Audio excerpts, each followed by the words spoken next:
아듬사랑 12절 말씀. 예수께서 요한의 잡힘을 들으시고 갈릴리로 물러가셨다가 나사렛을 떠나 스불론과 납달리 지경 해변에 있는 가버나움에 가서 사시니 이는 선지자 이사야로 하신 말씀을 이루려 하심이라. 이르시되 스불론 땅과 납달리 땅과 요단강 저편 해변 길과 이방인의 갈릴리여, 흑암에 앉은 백성이 큰 빛을 보았고 사망의 땅과 그늘에 앉은 자들에게 빛이 비치었다도 하였느니라. 우리는 마태복음, 마가복음, 누가, 요한복음, 그것을 우리는 복음서라 이렇게 이야기를 합니다. 이 복음서를 통해서 예수가 그리스도이심을 우리가 확증해 갑니다. 이 말은 예수께서 하나님의 이제 이 말씀 곧 후에 예수께서 하신 첫 번째 일이 천국이 회개하라 천국이 가까웠느니라 하고 천국을 지금 이야기하십니다. 다른 성경은 이 천국을 그의 나라 이렇게 이제 표현하는 이 성경도 있습니다. 그의 나라란 말은 하나님의 나라를 예수님께서 이루시려고 세상에 오셨는데 그 세상에 오신 예수가 하나님의 나라를 이룰 만한 신분을 가지고 있느냐는 이야기입니다. 예수가 하나님의 나라를 선포하고 하나님 나라를 성취하시는 신분을 가져야만 예수가 하신 일들이 오늘 우리에게 유용한 것이고 우리가 그를 믿을 수 있는 것이죠. 그것을 지금 복음서를 통해서 예수는 곧 하나님의 아들이시고 구약에 보내시겠다고 하신 메시아 그리스도이시다라는 사실을 그 사복음서가 예수님이 하신 일을 통해서 우리에게 지금 가르쳐주고 있습니다. 그래서 이 사복음서의 일을 우리가 이 사복음서를 우리가 계속 그 이유와 목적을 생각해야 될 이유는 뭐냐면 그냥 사복음서가 어디 하늘에서 뚝 떨어진 하나님의 말씀이 아니라 우리에게 주시는 이 말씀, 메시지, 목적이 분명하다는 거예요. 그 목적을 우리가 상실해버리면 어디로 가냐면 이 말씀이 세상이 말하는 것처럼 교훈, 윤리, 도덕으로 흘러버립니다. 그러면 성경이 말하는 우리에게 주신 하나님의 자기 본래 그 성경에 주신 목적을 상실해버리고 인간의 것으로 등갑해버리기 때문에 우리가 늘 이것을 잊지 않기 위해서 우리가 생각해 보는 것이죠. 예수님께서 이제 이렇게 오셔가지고 예수님의 성취를 해 가시죠. 예수님의 성취를 이제 우리 성경 개론에서는 이걸 예수의 성취, 그죠? 예수께서 직접 성취하셨다 이렇게 이야기. 이 제목이 사실이죠. 예수님의 성취가 사실인데 우리는 좀 더 이걸 명확히 구분 지어야 할 이유가 있습니다. 성경 마태, 마가복음, 요한복음까지 모든 일이 예수님이 성취하실 일이다. 우리가 좀 크게 오해가 있어요. 이것이 이 교훈이 복음서의 교훈이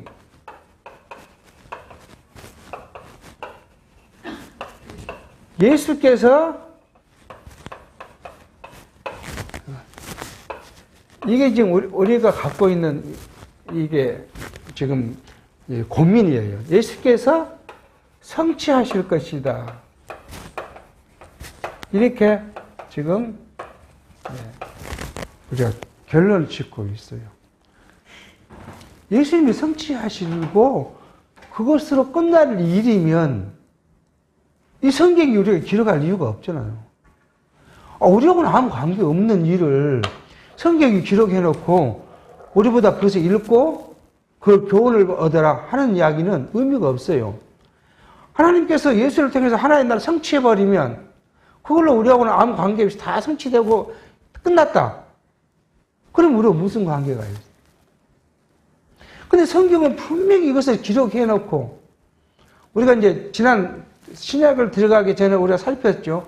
성경관, 예수님의 성경관이 뭐고 구약의 성경관이 뭐고 바울의 성경관, 베드로의 성경관, 요한의 성경관을 우리가 한번 살폈잖아요. 그러면 성경이 뭐예요? 성경은 성령의 감동으로 누구를, 성도를 의로 교육하기에 유익하고, 우리를 무엇을 하기에요? 영원 나라 백성을 만드는데 효능이 있는 말씀이라고 성경을 우리가 그렇게 기록해 놨어요. 그러니까 이 말씀, 복음서의 이 말씀은 예수께서 이루실 것이지만, 이 이루실 것, 이것이 뭐냐? 하나님 나라죠. 지금 이룰 것. 성취하실 것. 이게 하나님의 나라. 이 하나님의 나라는 어디 멀리 있는 것이 아니고, 이 하나님의 나라가 어디로 이루어지냐면 성도의 1차는 성도의 중생하고 거듭난 심령에서요. 이게 이루어져요. 여러분과 저 심령에서 이 천국이 이루어져야 돼요.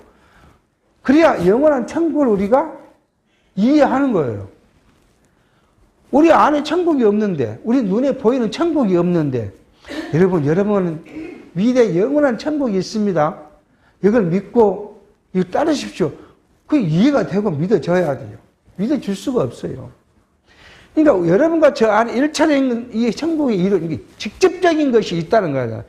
이 여기에만 하나님의 나라는 여러분과 저에게 직접적으로 영향을 주는 거라는 거예요. 그러니까 이 천국을 우리가 알아야 되잖아요. 그래서 이제 5장 가면 천국을 이야기해요. 그래서 뭘 이야기하면 이 천국이 뭔가, 하나님 나라, 이 천국이 무엇인가를 5장부터 쭉 이야기해요. 그러니까 천국이 뭔가 우리가 알아야 될 거 아니에요. 그러니까 천국이 좋은 거니까 우리가 소망해야 될 거 아니에요. 천국을 바라고, 천국을 내 안에 누리고, 그리고 살아가야 되지 않겠어요? 그걸 어디에서 이야기하냐? 여기. 에덴에서 이 천국을 보여줘요. 물론 이 천국은 본질적인 것은 영원 전에 하나님의 뜻으로 세워졌어요. 이미. 완성됐어요. 세워진. 그게 예수님께서 우리가 기도할 때 하늘에서 이루어진 것처럼 이미 이루어져 버렸죠. 진 것처럼 여러분과 저에게 이 땅에서도 이루어지기를 기도하라고 말씀하신 거예요. 이 천국이 어떤 거였어요? 질병도 없고요. 걱정도 없고, 해함도 없고, 시기도 없고, 뭐 자랑할 것, 모든 것이 다 평화롭고, 안식이 있고. 왜요? 하나님께서 통치한 나라였으니까, 천국이. 그래서 안식이 있는 나라예요. 이것이 바로 우리가 얻을 천국이에요. 그리고 어디에 있어요? 쭉 오면 어디요? 우리가 이미 살펴서 계시록에서 가면 계시록 21장, 22장에 이 천국을 이야기해요. 천국은 어떤 모양이 있는지. 유리바다 같고 12보석문이 있고, 이 사람의 것으로는 다 이야기할 수 없는 귀한 보석으로 천국이 만들어져 있고, 생명나무 과실이. 그 천국에는 뭐가 없어요? 선악과가 없어요. 생명나무 과실만 있어. 그것을 먹고 우리가 영원히 사는 거예요. 영원히 사는 거예요. 근데 그것을 어떻게 표현했냐 하면, 어린아이가 어디에 넣었어요? 독사의 굴을 손을 넣었는데 독사가 물지 않고, 해가 되지 않고. 누가? 사람을 물어뜯고 짐승을 물어뜯고 죽이는 그 짐승이 풀을 먹고, 풀을 먹는 거 이제 다시 누구를 해하지 않는다는 거 아니에요. 풀을 먹고. 그것이 지금 여기 천국을 지금 이야기해요. 저 천국을, 에덴의 천국을 다시 여기서 지금 설명해 주고, 이 천국을 누가요? 우리가 가져야 한다. 우리 마음에 천국을 못 누린다는 것은 뭐예요? 아직도 없어요? 예수와 내가, 하나님과 나의 관계가 바르게 설정되지 못하니까. 정말 그럴까? 지난 우리가 이제 다시 또 가면, 우리가 여기 1장부터, 마태복음 1장부터 4장에서 우리가 이미 4장을 좀 살펴가고 있잖아요. 예수님께서 시험을 당하셨는데, 첫 번째 시험은 육체적인 것을 시험하고, 두 번째는요, 하나님을 시험해요. 네 뛰어내리면 다 받을 것이다. 하나님 딱 받아줄 거다. 그냥 뛰어내려와라. 우리 지금 이걸 만용으로 지금 가르쳐요. 기도는 만능이니까. 지난 시간에 말씀드렸어요. 기도는 만능이니까 기도만 하면 된다. 기도를 하지 말라는 이야기가 아니잖아요. 요즘에 가끔 이제 제가 지난 시간에 봤지만 이 어깨를 치료하는 사람들하고 계속 그 이야기를 해요. 기도가 뭐냐. 뭘 기도해야 되냐. 저 이야기 때문에 고민이 죽겠다는 거예요. 이게 제가 이야기를 하면, 그게 그런 것 같는데, 뭐가 항상 따라와요? 육체의 소욕이 따라오니까, 이 젊은 40대니까 뭐 해야 돼요? 돈도 좀 벌어야 되고, 아파트도 좀 큰 걸로 가야 되고, 차도 좀 좋은 걸로 바꿔봐야 겠고, 여행도 좀 해봐야 될 것 같고, 사람답게 좀 살아봐야겠는데, 그럼 뭐가 필요해요? 돈이 필요하잖아요. 이 세상에서 살아가는데 돈 없이 뭐 할 수 있는 거 없잖아요. 그런데 이게 내 제 이야기 설명을 들어보니까 돈 같은 거 구할 필요가 없는 것 같는데, 그러면 내 미래의 삶은 뭐냐? 그럼 고민된다는 거예요.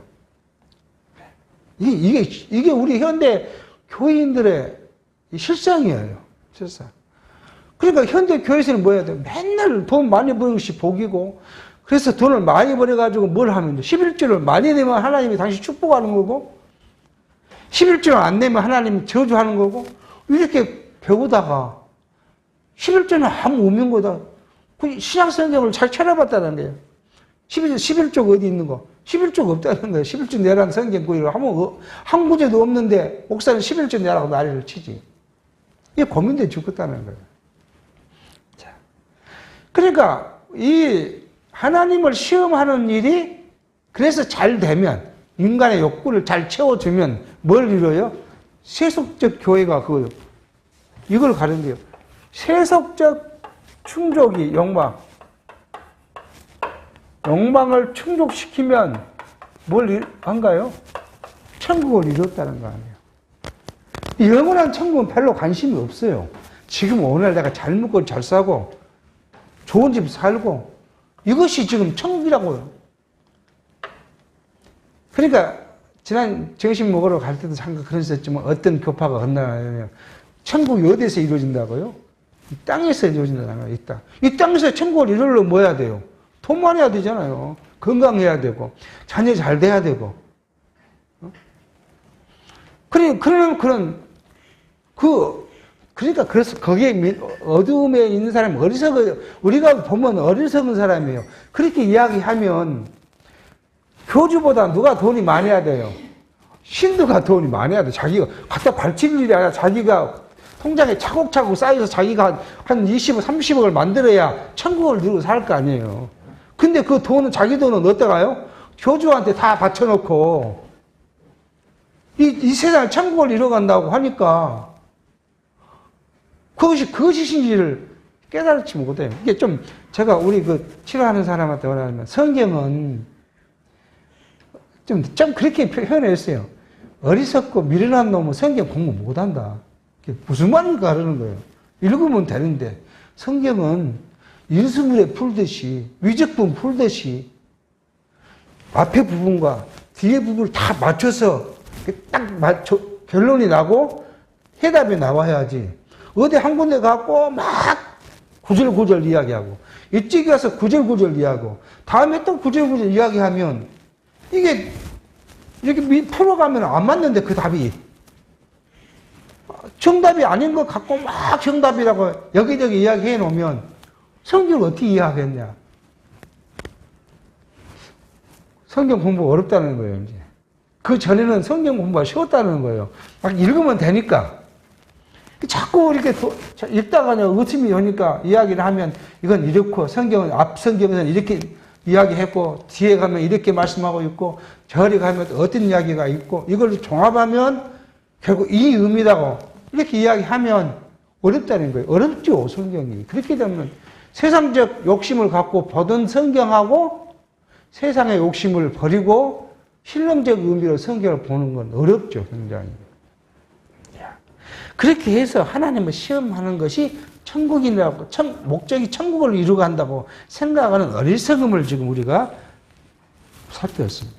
그리고 이제 마지막에 예수님을 높은 꼭대기에서 자기를 경배하게 했던, 하나님께 나아가게 했던, 하나님의 다라고 했던 그런 마귀의 시험을 예수님이 물리친 사건이 지난 시간까지 우리에게 말씀을 들었던 거예요. 그러면서 우리가 결론을 내렸던 건 뭐예요? 우리 마음에 평강이 없는 것, 기쁨과 자유를 누리지 못한 것, 마음에 갈등이 있고 여러 가지 일들이 시험을 통해서 온 이유는 뭐냐면 하나님의 말씀의 능력이 우리 안에 살아 움직이지 못할 때, 성경이 우리 심령에 살아 움직이지 못할 때 우리는 뭐예요? 육체적인 것이 불안해야 하는 거죠. 믿어지지 못할 때 하나님이 나를 보호하시고 나를 인도해 가실 것이고 나와 영원하게 함께 하실 것이라는 걸 믿어지지 않을 때 우리는 뭐예요? 위로가 불안해진 거예요. 이것을 사단이 자꾸 부추긴다는 거 아닙니까? 수시로 부추겨요. 제가 지난번에 한 말씀을 드렸어요. 갑자기 막 코가 막히고 콧물이 나는데 병원을 갔는데 A라는 병원을 갔더니 뭐 부빈독염입니다. 그랬는데 저 이너스를 갔더니 괜찮습니다. 근데 이거 막히니까 숨은 답답하고 이 숨이 답답하기 시작하니까 뭐예요? 그때부터 이제 뚜렷한 의사의 진단이 안 나오니까 마음이 답답하기 시작합니다. 마음이 답답해지니까 뭐예요? 곧 숨이 멎을 것 같은 느낌이 들고. 그래서 참, 얼마나, 그 순간이 뭘 놓쳐버리니까 그게 빠져요. 그러니 정신과 하는 거 아니에요. 정신과를 갔더니, 일반 정신과 다 그러겠지만, 뭐, 설문지를 주고는 일주일 후에 가져오라는 거예요. 그 안에 혹시 안 좋으면 이걸 먹으십시오. 그랬더니 신경안정제를 주는데, 필요하면 먹고, 필요치 않으면 먹지 마십시오. 그러면서 줍니다. 갖고 왔을 때 한 번을 먹었습니다, 한 번을. 한 번을 먹고 나면 정신이 번쩍 차려요. 내가 왜 이렇게 어렸었지?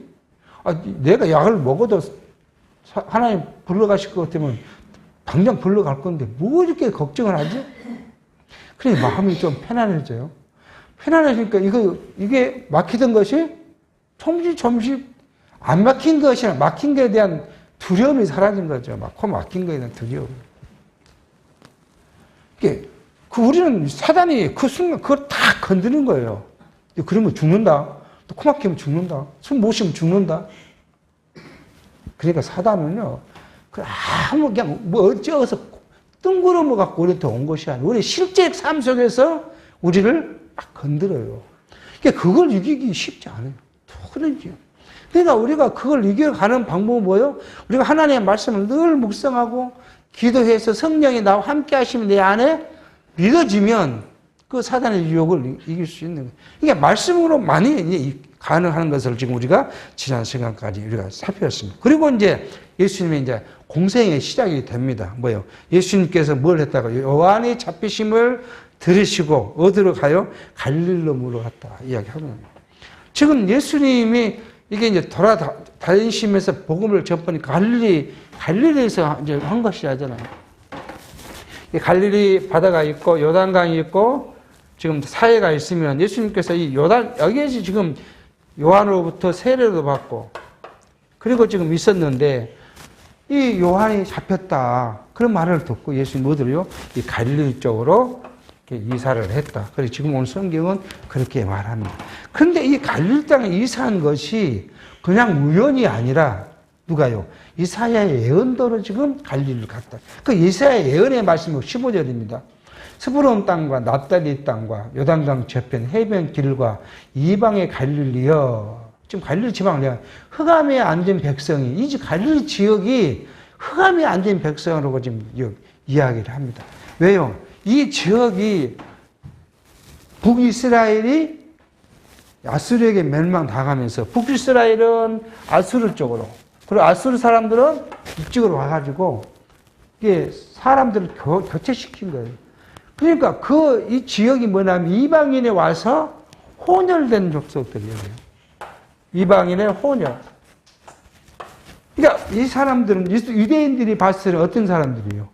이방인들이 어둠의 자식들이잖아요.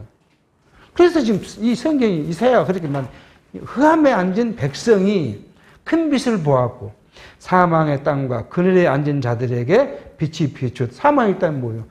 결국 어둠의 사람들이 와서 사는 땅이에요. 사망의 땅. 이 땅이 누구예요? 빛 그리스도를 봤다. 이 말씀을 응하시게 하시려고 예수님께서요, 그리 가셨는데, 그리 가시게 동기는 뭐예요? 세례 요한을 이제 헤롯이 잡아서 옥에 가두었다. 그러니까 우리가 이게 한번 이 역사를 이렇게 돌이켜 보면 뭐예요? 결국은 세례 요한을 헤롯이 옥에 가둔 것은 누구를요? 예수님을 갈릴리 지역으로 보내기 위한 하나의 선발된 일이죠. 이게 모든 역사가 누구 안에요? 하나님 안에. 이게 하나님의 모든 역사의 주권자가 주권자라는 거예요. 하나님께서. 이 하나님이 이 역사의 주관자이신데 우리 그렇게 고백하지 않습니까? 근데 뭘 우리가 잘 믿어지지 않아요? 내 삶, 우리 개인의 삶, 이건 잘 안 믿어져.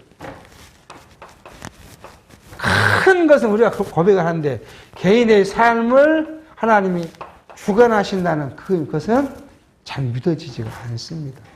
그래서 내 삶도 내가 주관자이고 내 가족의 삶도 내가 주관자, 내 아들의 삶도 내가 주관자, 내 남편의 삶도 내 아내의 삶도 내가 주관자예요. 그래서 내가 오라 항상 우리는 이것으로부터 빨리 벗어나야 뭘 얻을 수 있어요? 마음 평강을 얻을 수 있어요. 아니 하나님께서 그렇게 말하잖아요. 하나님이 곱게 하신 걸 누가 몇 펼 것이고 하나님이 정해놓은 걸 누가 바꿀 수 있겠냐? 우리 머리털 하나도 더 나게도 못하고 아무것도 할 수 없어. 하나님이 해 주셔야만 가능해요. 그러니까 내 삶도 하나님이 그렇게 만들었지만 누구 삶도요? 내 아내의 삶도, 내 남편의 삶도, 내 자녀의 삶도 하나님이 그렇게 설계해. 하나님의 설계는 뭐가요? 실패가 없어요. 하나님은 절대 실패하지 않아요. 그렇게 만드신 이유는 뭐예요? 나를 나 되게 만들어 가기 위해서 내 남편도 그렇게 만들어 놓고 내 아내도 그렇게 만들고 내 자녀도 그렇게 만들고 내 형제도 그렇게 만들고 내 이웃도 만들고 내 친구도 그렇게 만들어 놨다는 거예요. 근데 그것이 내 마음하고 내 뜻하고 안 맞으니까 내가 바꿔야겠다는 거 아니겠어요? 그래서 바꾸려고 보니까 뭐 해야 돼요, 이제? 잔소리하기 시작해야 돼. 말하기 시작해야 돼. 왜 그러냐? 이거 하면 안 되는데 왜 그렇게 했냐? 그렇게 시작하면 뭐예요? 그 정도만 하면 좋은데, 이제 조금 언성이 올라갑니다. 그러니까 당신이 맨날 틀리다고.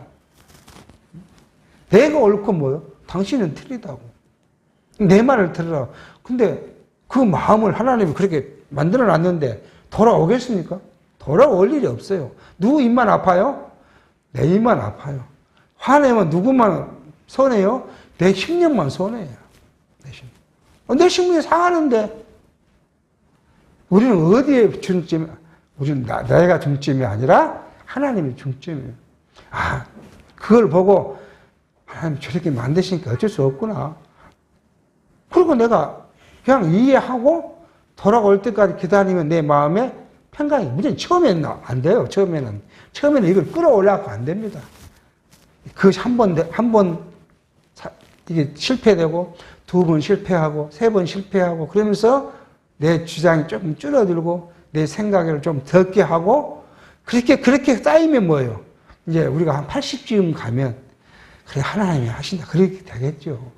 그 안에 우리 혈기가 있고, 우리의 것이 있는데, 그거 쉽게 되지 않아요. 이걸 만드신다는 거야, 하나님. 이걸 우리가 맨날 고백해야 돼요. 어느덧 내가 내 주관자가 돼서 살았습니다.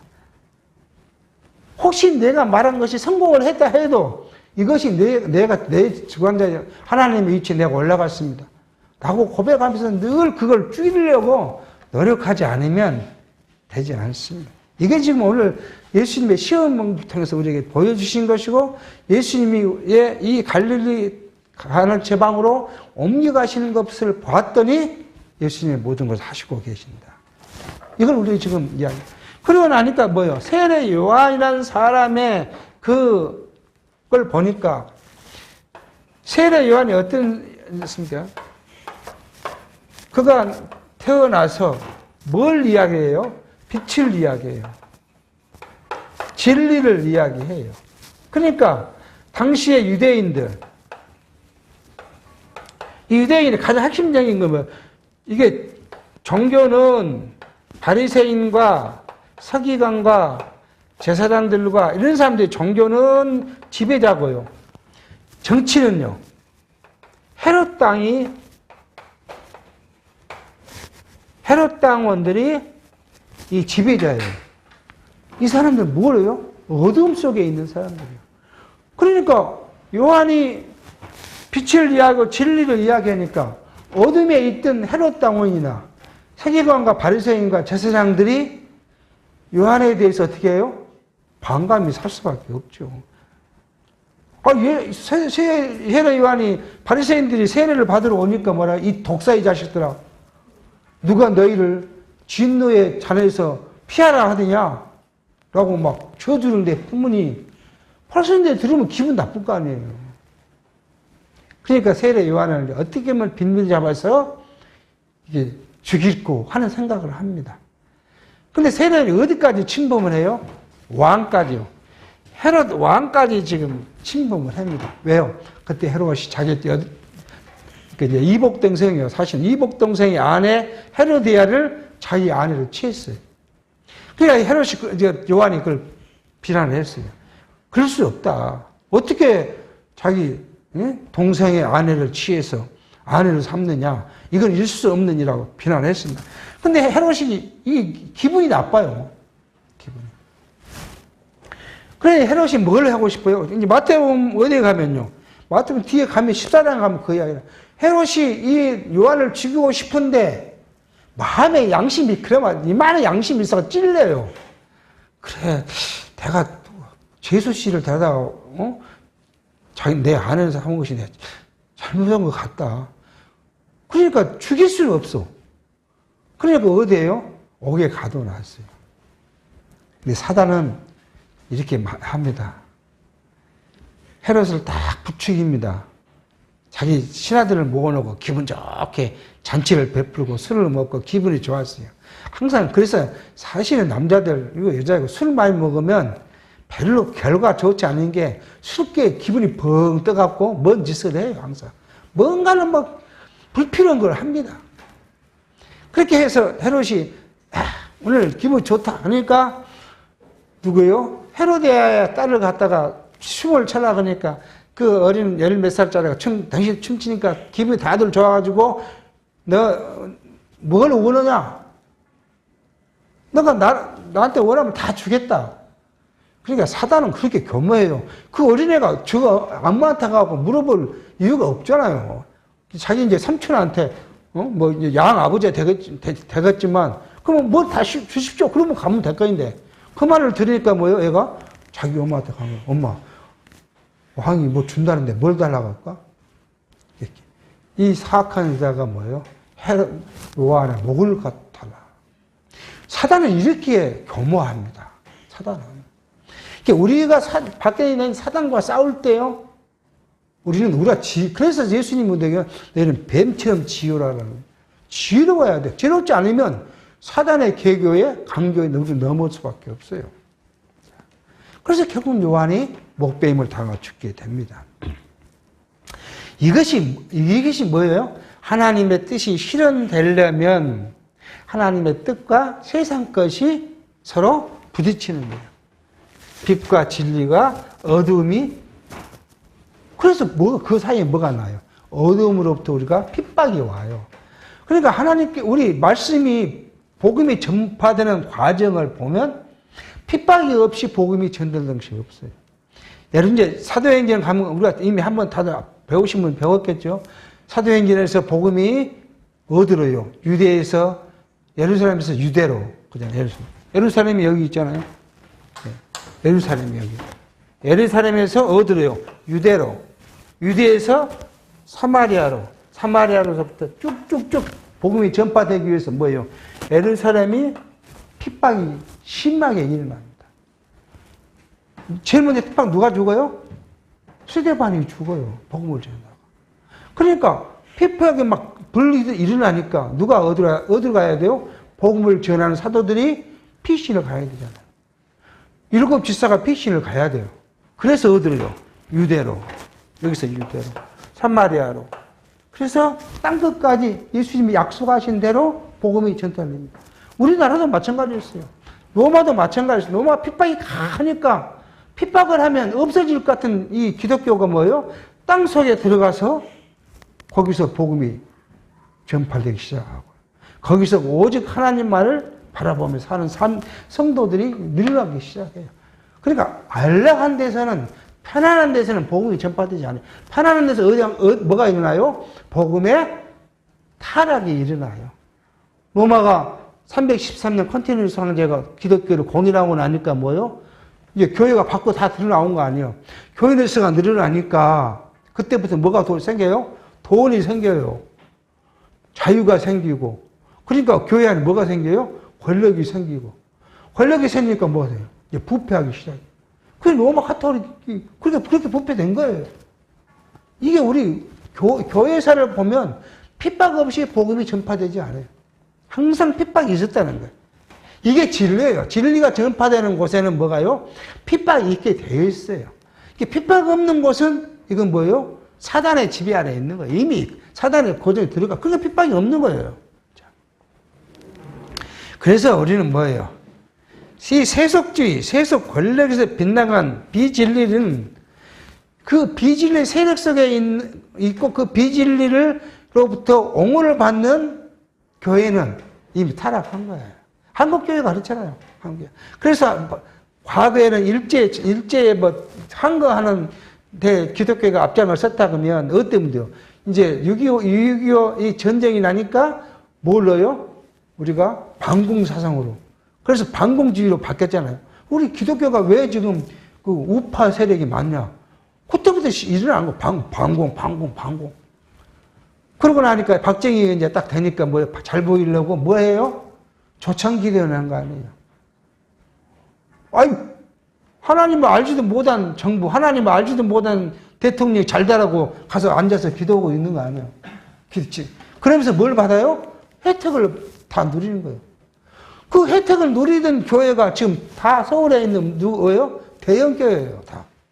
그 사람들이, 그러니까 세속적 세력에 도움을 받고 우호를 받은 사람들이 지금 저렇게 다 커갖고 자기들이 진리냐 큰 소리 치고 그러고 살아가고 있는.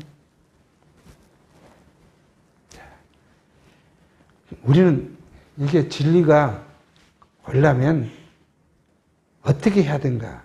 마태복음 5장 10절에 우리는 그렇게 해요. 의를 위하여 핍박을 받는 자는 복이 있나니 뭐라고요? 천국이 저희 것이며. 11절은 나를 위하여 너희가 욕하고 핍박하고 거짓으로 너희를 거스려 모든 악한 말을 할 때 너희에게 복이 있나니 기뻐하고 즐거워하라. 하늘에서 너희 상이 크면이라. 오늘 우리에게는 핍박은 당연히 받아야 할 것이죠. 핍박이 있어야 내가 누구예요? 하나님의 백성이고 하나님의 자녀고 내가 어디 안에 거하는 자는 진리 안에 거하면. 그러니까 우리 진리를 세상에 지금 이야기하면 세상 놈들이 우리 뭐라고 이야기해요? 비진리라고 우리보다 이단이라고. 그러니까 우리 받게 돼요. 자기들이 사단이고 이단인 세력이면서 우리를 핍박하면 우리를 그렇게 핍박해요. 왜요? 그러면 무엇을 잃어버리니까? 자기의 유익을 잃어버리니까.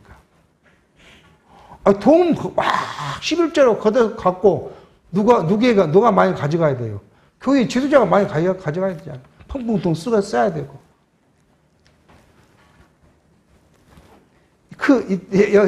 내가 가르치는, 이거 치료하는 친구의 작할아버지가 순복음교회를 다닌다는데, 그래서 물어봤다는 거예요.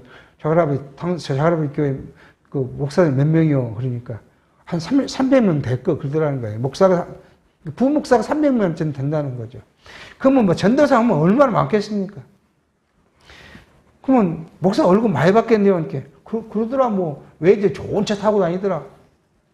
그러더라는 거 아니에요. 이게 자기 유익을 그러면 진짜 자기 이익을 구하지 않는다면 어떻게 해야 돼요? 자기는 국산차 타고 다녀야 되잖아요. 그게 아니에요. 이게 비진리가 통해서 얻는 유익이 자기한테 있으니까 그 비진리를 쫓고 그것이 방해될 것 같으면 뭐예요? 오히려 그걸 비진리라고 몰아갑니다. 우리 이 땅에 복음이 전파될 때도 우리가 그랬습니다. 항상 우리에게 핍박이 왔습니다. 일본이 그랬고요. 공산주의가 우리를 핍박했던 사실이 있죠. 그런데 이 현대 교회가 뭐예요? 세속에 물들어버린, 세속에 빠진 교회가 이게 예수를 믿으면 무엇이 있다고요? 복을 받는다. 물론 복을 정당하게 잘 가르치면 맞죠. 근데 이 세속적 복이 예수 믿음 받는 복이라고 가르칩니다. 잘 먹고 잘 살고 뭔가 형통하고. 근데 그런 것이 성경과 뭐예요? 정 반대된 일이죠. 이 땅에서 예수를 믿고 예수를 위하여 고난을 받고 그 고난을 받는 것이 우리 성경은 복이라고 그러고, 그리고 세례 요한도 그렇고 베드로도 그렇고 사도 요한도 그렇고 우리의 믿음의 선진들이 일제시대 때 예수를 믿으려다가 일본 앞에 잡혀서 순직했다고 하고, 이거 우리가 주신 십자가의 고난이에요. 그래서 바울은 로마서 8장 17절에 그렇게 해요. 자녀임은 또한 후사 곧 하나님의 후사요 그리스도와 함께한 후사에 우리가 그와 함께 영광을 받기 위해요. 우리가 그리스도와 함께 영광을 받기 위해서 뭐였나고요? 고난도 함께 받아야 될 것이다. 그렇게 이야기해요. 그리스도의 고난을 우리가 받기를 싫어하면 그리스도 고난에 참여하기 어려워요. 그러니까 다시 말씀 예수님이 말한 대로 말하면 내가 이 땅에 평화를 주는 것이 아니요 내가 화평을 준 것이 아니라 전쟁을 주러 왔느니라. 아버지와 아들이, 어미와 딸이, 시어머니가, 며느리가 뭐 때문에요? 진리 때문에 싸움이 난다는 거예요. 그러니까 진리 아닌 것 갖고 싸우란 말이 아니에요. 성경이 말하는 것은. 진리가 아닌 것으로는 우리가 순종하고 부모를 공경하고 그렇게 해야 되죠. 근데 진리 때문에, 만약에 내 아버지가 나에게 무엇을 한다면, 진리를, 복음을 믿지 못하게, 하나님 믿지 못하게 한다면, 나는 예수를 믿겠다 그러고, 그걸 믿지 마라 그러면, 날마다 다툴 거 아니에요. 어떤 사람이 그랬다는 거 아니에요. 어떤 시어머니가, 며느리가 교회 못 가게 하려고 일을 딱 준비했다가, 토요일 오후에 이야기 한다는 거. 내일 이거 해라. 그럼 그 며느리가 어떻게 해야 돼요? 시어머니한테 꾸중을 안 받으려면 가서 일을 해야 되잖아요. 그러니까 마음이 아프죠, 이제. 그러면 또 안 가. 안 하고 교회를 가. 그러면 교회 갔더니 뭐 생기겠습니까? 전쟁이 생길 거 아니에요. 참, 입에 담을 수 없는 욕을 하면서, 근데 이것이 성경은 이걸 말하고요. 당연한 거다. 이걸 복이다. 그렇게 지금 베드로전서 4장 13절에 뭐라고? 오직 너희가 그리스도의 고난에 참여하는 것으로 즐거워하라. 이는 그의 영광과 하나님의 때에 너희로 즐거워하고 기뻐하게 하라며. 이 말은 우리가 복음 안에 고난을 받을 때 무슨 때가 되면요. 그리스도가 우리를 데리러 오신 재림의 때가 되고 심판의 때 되면 우리가 그 심판에 참여하고 우리가 심판자가 돼요. 그리스도와 함께. 나를 괴롭혔던, 우리가 극단적으로 표현하면 나를 괴롭히던 시어머니가 내 앞에서 심판을 받으러 온 거 아니에요. 그러면 시어머니가 나를 쳐다볼 거 아니에요. 죄인으로 온 시어머니를 보고 심판자로서 며느리가 딱 앉았을 때 그때 이제 우리가 인간적인 걸 표현해요. 지금 하늘에 그런 그런 거 없겠지만 인간적으로 그렇게 표현해 보면 어때요? 나를 괴롭히던 시어머니가 쫙 밑에 있고 내가 그냥 뭐라 해야 돼요. 내 숨 쉬는 것마도 나를 보면서 두려워해요. 시어머니가. 입에서 뭔 말이 나올까? 두렵지 않겠습니까? 심판 받으러 온 사람은. 원래 재판을 받으러 오면 그러더라. 재판을 하면 받으러 가봤더니 그렇더라고요. 재판장이 뭐라고 할까? 참 두려워요, 그게. 그때 얼마나 희열이 있겠습니까? 그 며느리가. 그 말이에요. 그때 기뻐하고 즐거워하기 위해서 그 고난을 받아라. 그렇게 지금 말합니다. 기독교는 뭐예요? 어떤 육체적인 것을 해결해 주는 곳이 아니에요. 영원한 하늘의 영생의 말씀이 있음을 알려주고 예수가 우리의 영원하신 사랑의 증거자라는 것을 우리에게 보여주고 구원자임을 가르친 것이 교회지 우리 삶을 어떻게 하면 뭐 풍성하게 해요. 어떻게 하면 그 복을 받고 이걸 가르친 것이 아니라는 거예요. 이것을 지금 뭐요? 예수님께서 갈릴리 지방에 뭐요? 이 주권자이심을 지금 우리로 지금 이야기하고 있습니다. 17절입니다. 이때부터 예수께서 비로소 전파에 가라사대 회개하라 천국이 가까우니라 하시더라. 예수님의 첫 번째 가르침이 뭐예요? 회개하라 천국이 가까워. 하나님의 나라가 가까웠느니라고 지금 이야기를 하고 계십니다. 이 회개하라 천국이 가까웠다는 뭐예요? 세례 요한의 복음의 전파와 같은 내용입니다. 예수께서 구약에서 예언된 언약된 하나님의 나라의 왕이신 그리스도가 이제 왔다 그 말입니다. 여러분 앞에 내가 왔다. 지금 예수님이 유대인들 앞에 그러면 내가 너 왔다. 왔다 하는 이야기예요. 그러니까 뭐 어떻게 하라고요? 너희가 뭘 하는 거예요? 자, 뭘 돌이켜야 돼? 돌이키는 거예요. 하나님 나라. 하나님 나라는 누구의 의로요? 하나님의 의. 하나님의 의. 하나님의 의는 뭐예요? 그리스도. 그리스도께서 오셔서 죽으시고, 부활하시고, 승천하시고, 그리고 재림하고, 심판자로 오실 것. 이게 누구를 위해서요? 우리의 구원을 위해서. 이게 우리의 구원의 이야기. 이것이 하나님의 의라는 거예요. 그러니까 유대인들은 이 반대로 지금 유대인들은 뭐 하고 있어요? 이 유대인들은 뭐 하고 있어요? 율법의 의. 율법을 지켜서 의롭다함을 받고 그리고 의롭다함을 받았으니까 어디에 나가요? 하나님께 나갑니다. 하나님. 이게 지금 이 당시에 불의한 자들이 한 생각이에요. 그러니까 이거에 대해서 뭐라고요? 이거에서 돌이켜라. 이것이 회개예요. 회심. 돌이켜라는 거예요.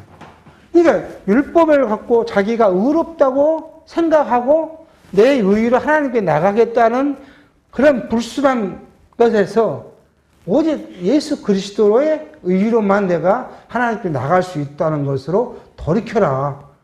이것이 뭐예요? 천국에 들어가는 방법이에요. 그러니까 근데 이 기존 교회가 이걸 잘못 가르치고 있다는 거예요. 기존 교회도 이 말을 합니다. 이 말을 하는데 여기에 무엇을 더 붙여요? 여기다가 딱 한 가지 더 붙입니다. 요 그리스도의 의에다가 자기 노력. 이것이 공로잖아요. 자기의 공로를 딱 하나 더 붙여갑니다. 플러스. 그러니까 이 말 할 때는 딱 맞는 것 같아요. 똑같이 우리가 이야기한 것 같아요. 근데 어디에요? 결국 가면 뭘 이야기해요? 자기의 노력, 공로를 딱 집어넣습니다. 그게 뭐예요? 그게 교회 봉사 많이 해야 합니다. 연보 많이 해야 됩니다. 수고 많이 해야 합니다. 형제를 사랑해야 돼. 이 말은 좋아요. 근데 그 누가 해야 돼요? 내가 해야 돼, 내가. 이걸 더 나간 데가 있잖아. 그건 천주교는 그래. 100가지 설을 해야 된다는 거야. 100가지 설을 안 하면 천국에 못 간다는 거 아니야. 또 그러니까 또 어떤 이 덜 떨어진 이 신교 목사는 여러분, 그렇게 실제로 여기 기사에 난 거예요. 이 국민일보 그 기사에 난 거예요. 백지를 다 하나씩 나눠주고는, 자, 조상의 죄, 조상들이 지은 죄, 내가 지은 죄, 내 자녀가 지은 죄, 100가지를 써놔요, 100가지를. 그리고 100가지를 딱 올려놓고 하나님께 기도해야 한다는. 그래야 용서를 받는다는 거예요. 그렇게 덜 떨어진 목사가 또 있어요, 그렇게. 그러면, 믿지도 않고 죽은 아버지 죄를 져갖고 내가 우리 아버지 죄를 기도한다고 그 아버지가 지옥에서 천국으로 옮겨갑니까? 그렇게 그 말이 얼마나 어리석은지도 모르고 그 말을 막 하고 그 진짜라고 가르치고 교인들한테 예배 시간에 그 써라고 그게 교회들이 뚱하고 있을 거 아니에요. 못 쓰고. 그러니까 여러분 가지고 가고 숙제하듯이 집에 가서 써갖고 다음 주일까지 가져오라. 이게 현대 교회가 하는 비질의 속에 빠져있는 사람들의 일입니다. 이 나라, 회개하라, 천국에 가까워하라 한 이 나라는, 천국 나라는 바로 앞에 말한 이 나라. 아담에게 약속하신 나라. 그리고 그 나라가 어디로요? 예수 그리스도를 성취하신 나라. 그 성취하신 나라인데, 우리는 이건 이제 생각해 봐야 돼. 여기 복음서. 이 복음서를 우리는 성경 개론에서는 교회 기초 이렇게 부제로 넣었어요. 부제. 근데 저는 교회 기초, 이건 의미가 잘못된 가르침, 의도가 있는 이야기라, 잘못됐다기보다는 의도가 있는 이야기라고 봐요. 교회라기보다는 우리는 뭐예요? 하나님 나라의 자격을 부여하는데 뭘로요? 그리스도께서 죽으시고 부활하시고 승천하신 일로 그 분이 우리를 구원자이시다. 우리를 하나님의 나라 백성으로 세우신 분이다. 세움을 받는 일, 이게죠. 하나님 나라 자격을 통해서 우리가 하나님 나라 백성으로 세움을 받는 거. 이것을 성경이 지금 가르친 거예요. 그러니까 이걸 교회를 잘못 이야기하니까 뭘로 이야기해야 돼요? 오늘 여기 지금 우리 이걸 교회로 이해하고 이걸 교회니까 나하고는 뭐 관계가 없어요? 관계가 없어요. 근데 교회를 어디로 오면 우리가 지난 교회 논을 봤잖아요. 교회를 바울이 말한 것처럼 우리가 중생한 영이 거듭나서 하나님을 아버지로 부르는 성도가 곧 교회. 그렇게 바울이 말한 것처럼 그렇게 해서 우리가 교회로 그렇게 말하면, 그러면 우리가 조금 가까이 가는 이야기지만 오해해서 이걸 교회로 하니까, 세상의 사람들이 그 건물이 교회라고 하니까 나와는 아무 관계없는 일로 전락해버리는 일을 우리가 볼 수 있습니다. 그래서 예수님께서는 천국을 이야기하는데, 이 천국은 뭐라고요? 아브라함과 다윗과 선지자들에게 한 것을 한마디로 정리한 것이 천국이란 것이요. 어두움에서 하나님을 알지 못한 택한 백성에게 하나님 나라를 선포하시고 이 땅에 이루어주시겠다는 것이 언약의 내용이고, 하나님 나라의 복의 내용이고, 의와 평강과 희락이 넘치는 나라, 이것이 천국이고, 어떤 것으로 이루지 못한 이 천국을 하나님께서 누구를 통했어요? 예수를 통해서 우리가 이루어 주시겠다는 것. 이것이 복음의 핵심이고 예수님이 오셔서 말하는 말의 전부란 거예요. 그래서 예수님께서는 회개하라, 천국이 가까웠나 했는데, 이걸 누가 회개해야 돼요? 내가 한 것이 아니에요. 예수님께서는 천국이 가까워라, 회개하라 하신 것처럼 우리에게 뭘요? 회개하게도 하셔요. 이게 모든 건 누가요? 하나님께서 하신 거예요. 나를 불러서 그 백성으로 만들었고 회개하라고 명령하셔놓고 자기는 하나님께서 우리를 회개하라고 해요. 우리 마음에 뭘 주셨어요? 성령을 주셔서 내가 죄인이었고 내가 예수께 가게 해야 되는구나. 이것을 고백하게 해요. 내가 고백한 것이 아니라 하나님께서 다 고백하도록 하십니다.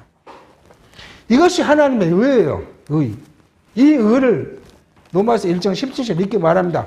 복음에는 하나님의 의가 나타나서 믿음에 이르게 하나니 기록된 바 오직 의인은 믿음으로 말미암아 살리라 함과 같으니라. 그리고 또 3장 20절 이에 율법 외에 하나님의 의가 나타났으니, 여기 지금 이 이야기예요. 율법 외에 하나님의 의가 나타났으니 율법과 선지자들에게 증거를 받는 것이냐. 율법과 선지자 증거 누구예요? 그리스도잖아. 이 의가 곧 전부란 거예요. 그러니까 이것 말고 다른 것은 다 뭐예요?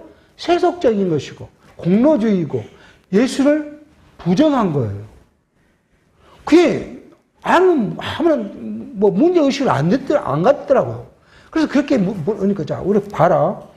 예수님께서 예수님의 의만이 우리를 구원했지 않느냐? 이해합니까? 그러니까 이해한대요. 그럼 여기다 뭘 붙이면 되냐, 안 되냐? 그러니까 그때 딱 머리에 한번 맞는 거예요. 안 될 것 같는데요? 그럼 그걸 붙이고 가르친 사람은 누구를 부인한 거냐? 예수를 부인한 거야. 그러니까 예수를 부인한 거야. 그러니까 그거 안에 문제가 있는 거야. 극단적으로 말하면 안 되지만, 논리적으로 말하면 예수를 부정했으니까 그 안에 구원이 있어, 없어? 구원이 없겠는데요? 구원이 없는 거야. 예수를 부정해놓고 무슨 구원이 있다고 가르치냐.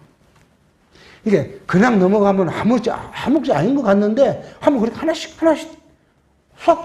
공식 풀듯이 풀어봐라. 그게 맞는가, 안 맞는가. 고민을 하더라고. 고민을 해서 이제 한번 자기 아내에게 다른 으로 옮겨보자는 말을 했다는 거예요. 그때 자기 아내가 벌쩍 뛰더니 뭐가 여기서 부족해서 어디 또 옮겨가려고 하냐고. 이게 우리 믿음의 현실입니다. 예수님께서 우리에게 주신 모든 것은 결국은 예수님께서 이루어 주실 것입니다. 다음 시간에 살펴가도록 하겠습니다. 기도하겠습니다. 하나님 아버지, 오늘도 우리에게 하나님의 말씀을 최초에 전파하신 예수 그리스도를 우리가 살펴보았습니다. 회개하라 천국이 가까운 늘 하셨고, 그 천국은 오직 하나님의 의, 율법 외에 다른 의이신 예수 그리스도이심을 우리에게 성경이 가르쳐 주셨으므로 이 의 말고는 우리가 모두 버릴 수 있는 믿음의 용기를 허락해 주시옵소서. 예수의 이름으로 기도하옵나이다. 아멘.